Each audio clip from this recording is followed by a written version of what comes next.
Hello, my name's Laurel Brauns and I'm a reporter with the Source Weekly. Today we're here with Rita Schenkelberg, who's running for position 4 for the Bend City Council.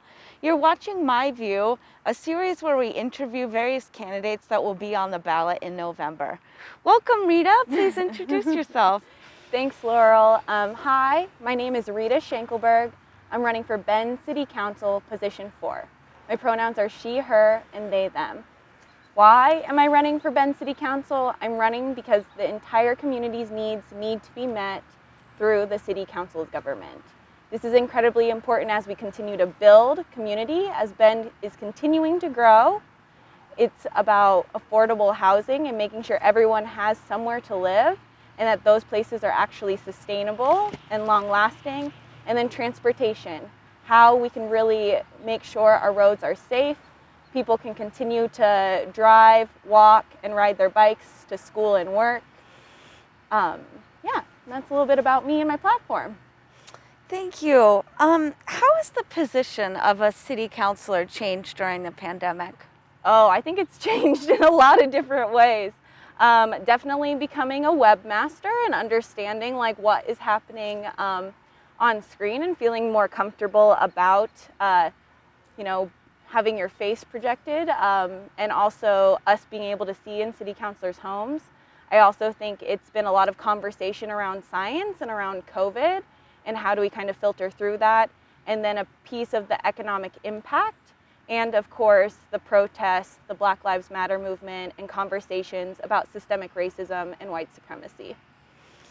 What does leadership look like for a Bend City Councilor today? I think leadership for a Bend City Councilor first starts with listening to the people that we are meant to serve. It's about making sure that our entire community's voices are being heard, and it's also about how do we lead with that discernment. Are we able to kind of hear the people's voices, understand the policies that are being written, and how do we bring the people's voices into those policies and make sure those policies actually apply to the entire community?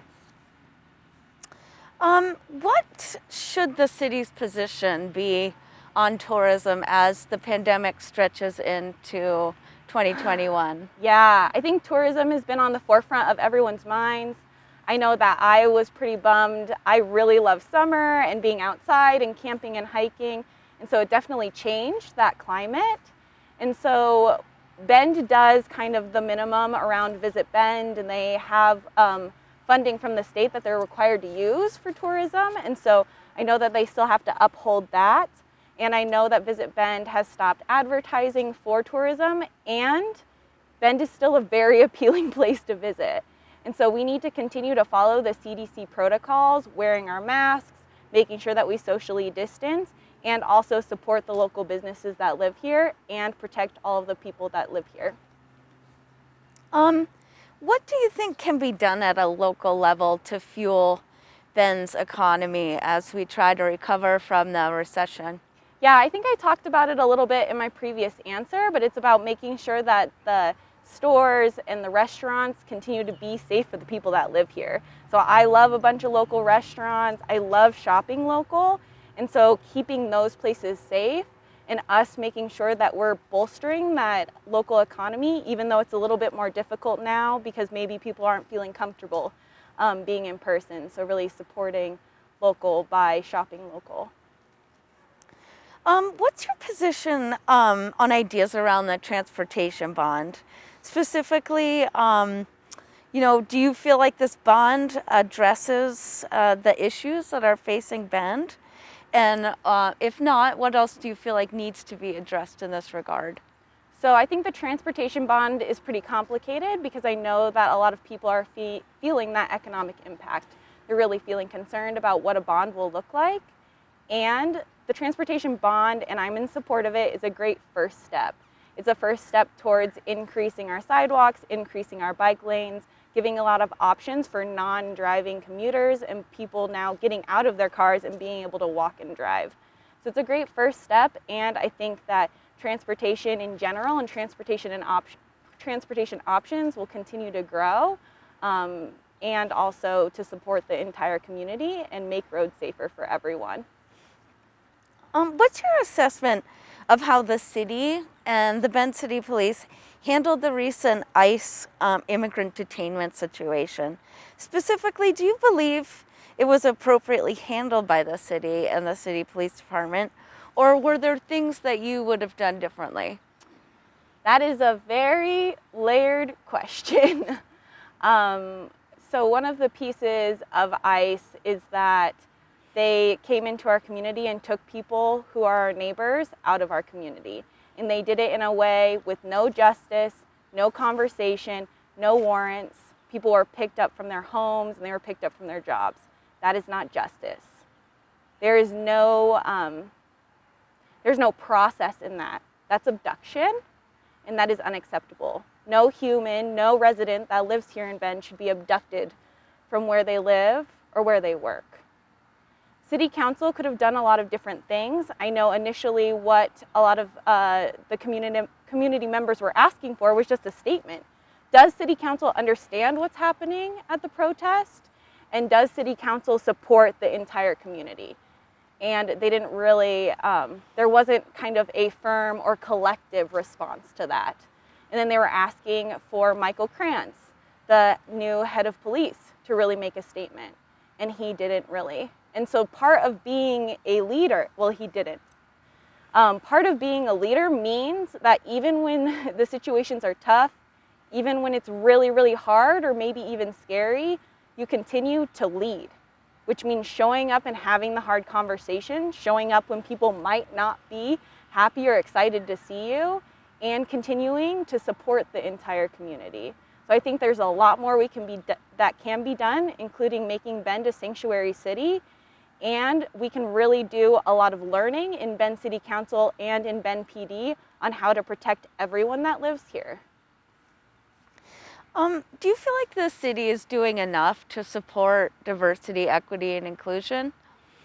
I know that Allyship in Action did the initial training, and we did have the task force, and now we're having conversations about the Human Rights and Equity Commission. And very similar to what I said a little bit earlier, it's just a first step. The reality is systemic racism and white supremacy has been part of our society for hundreds of years, and it's written into our policies and it's written into the societal structure that we all live in, and a lot of us benefit from that, including me. And so really to do more work around DEI, diversity, equity, inclusion, means to really look at specific policies and look at how local government works, and look at, are we really getting the entire community involved, or are we still kind of excluding, creating barriers to everyone being able to voice how they're feeling and what they need from local government. Where do you stand on the debate to defund the police? Would you support transferring some of the city funds away from cops and towards social services? I think that it's incredibly important that we have people who are highly skilled in each, in each department. Like police departments are trained in very specific things, and social workers and mental health therapists like me are trained in like verbal de-escalation. I have a lot of training in verbal de-escalation. It's something I've been doing for a very long time. It's been the majority of my career. And so making sure that people who have the skills are attending and going to those situations versus people who maybe don't have a whole lot of exposure to mental health, maybe don't understand suicide prevention, maybe don't understand suicide de-escalation and really know how to support people who are maybe struggling with substance abuse and so on and so on. It's really about, it's not really about, it's just incredibly important to have people skilled in those situations to decrease the amount of harm to the professionals that are attending and also the residents that are being affected. Growth brings many challenges to the table. Agreed. So what do you see as the top two challenges facing Bend in this regard, and what would you suggest we do about them? Yeah, I think they're really written in my priorities. And so the first piece, and the housing crisis is just continuing to get worse, but it's really about having affordable housing. And I am talking about affordable housing through the federal piece, but also having conversations about people who are not trying to access affordable housing that's funded federally, but just affordable housing, like I'm in my career, I have my master's degree, and I still can't really purchase a home here in Bend. And so how do we kind of break down some of those barriers, and how do we give access to people to actually live here? And it's about increasing and diversifying the types of housing that we have here, and doing that in a way that's sustainable and not in a way that's just going to be more expensive apartments or more expensive townhomes that will just be barriers to people finding places to live. And it's also safety and transportation. I think a lot of the conversations with Bend City Council is around traffic, the increased amount of traffic and the increased people on the roads. And so if we create connectivity with the sidewalks and we create safe bike lanes or protected bike lanes, people will then move out of their cars and will be walking and biking more, which will then decrease the amount of cars on the road, and that will they'll work together. Affordable housing has been a huge part of city council campaigns Yeah. for more than the last decade. But even the solutions that we have right now just can't keep up with the demand. So what are some concrete actions that you would propose to address the housing crisis for middle and low wage earners? Yeah, so they had the code revision HB 2001, and so what that really does is it looks at those single family lots and it allows it to be zoned for many different types of housing. So townhomes, duplexes, cottages, triplexes, and so on and so on. And so that's really going to give the ability for multiple humans, multiple family units or multiple housing units to be built on those land parcels. And by increasing that, we will then help the lack of housing crisis, which then the housing will not be a scarcity, and then it won't be able to be as expensive like through the economy. And so that's a huge piece of it, is there's a lack thereof, and so people can charge what they would like to charge for the apartments and for the townhomes and for the houses. With hundreds of people living in encampments and out of their cars in Bend, homelessness is one of the top issues for Bend voters. Yeah. Yet City Council has been unwilling to raise the millions that it would take to build shelters and stable camps for people without homes. What would be your plan for addressing homelessness in Bend?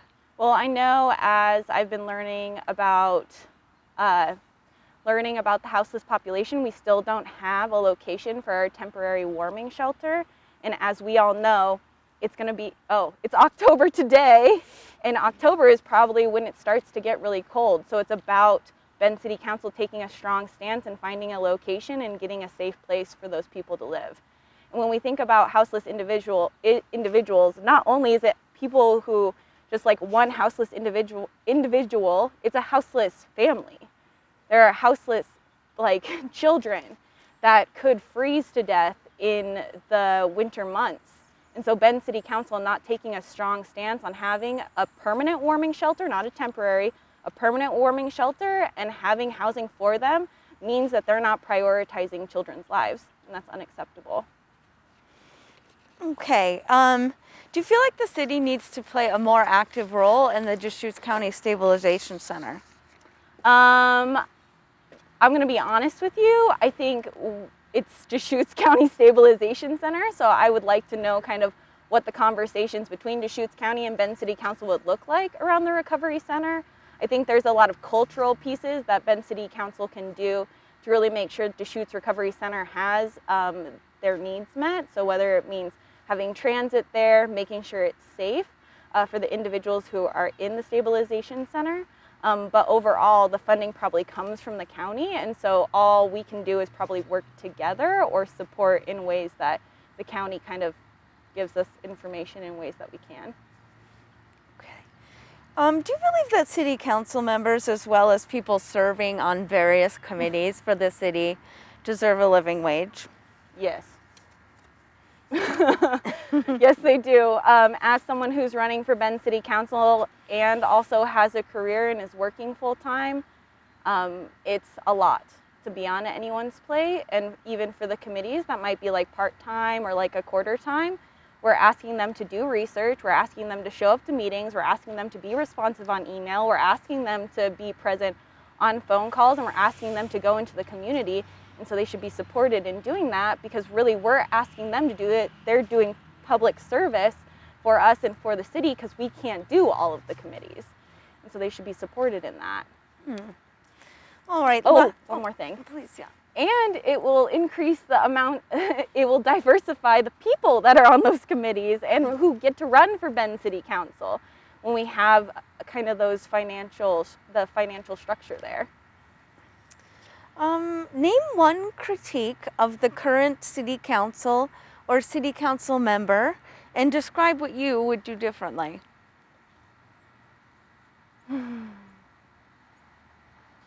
I think one of the critiques of Bend City Council is that historically in the city of Bend, it's been a very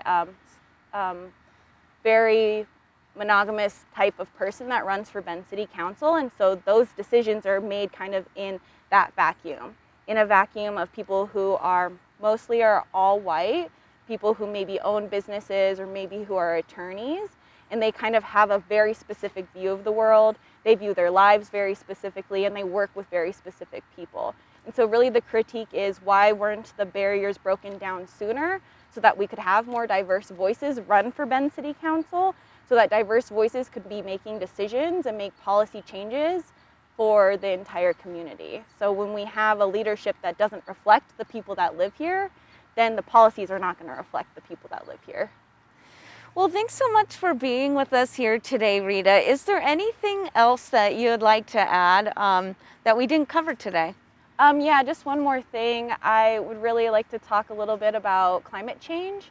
And so I think it's incredibly important. The Community Climate Action Plan is definitely going to change how Bend shows up as a climate action leader here in Central Oregon. And so the community put in so much hard work to create the CCAP. And so as we saw a couple weeks ago with the wildfires, and as we're sitting out here on October 1st and it is very, very warm, it is very apparent that climate action needs to be taken immediately, and we really need to look at those action items and the goals of the Community Climate Action Plan and bring those to the forefront of Bend City Council so we can keep the outdoor focused town that we all love to live in. Well, thank you so much. We've been here with Rita Schenkelberg. She's running for position 4 on the Bend City Council. My name's Laurel Brauns. This has been My View, sponsored by the Source Weekly. Thanks for watching.